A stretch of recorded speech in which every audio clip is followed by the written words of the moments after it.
Emergency Operations Center kon EOC nagmonitor karon sa mga panimay nga gihimong Airbnb nga posibleng venue sa mga kompanya diin sa ulugo ng ilang mga parties. Karong adlaw lang dugang 13 ka mga kaso sa COVID-19 ang natala din sa dakbayan sa Sugbo. Si Chelo Valiena sa report.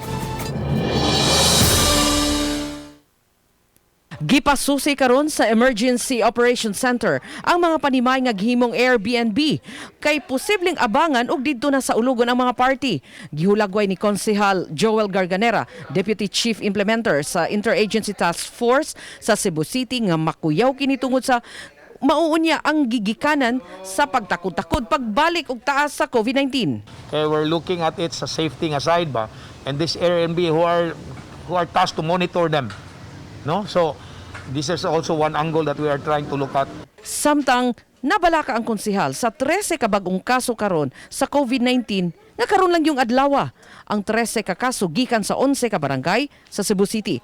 Sa pagkakaron, 42 sa 80 ka barangay sa Dakbayan ang adunay mga kaso sa COVID-19.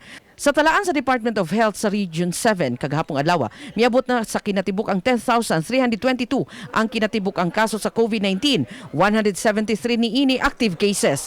Samtang 9,469 ang total recoveries, 680 na usab ang nakalas. Magpabilin hinuon ang mga barangay isolation centers sa Tijero Elementary School ug Mabolo Elementary School.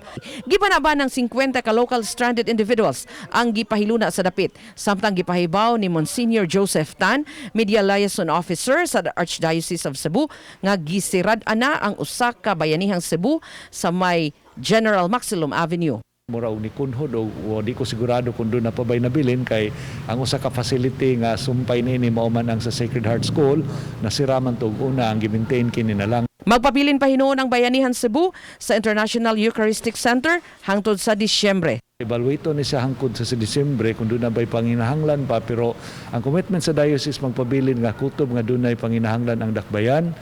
Uban ni Marlon Melgazo, Chelo Valiena, Balitang Bisdak.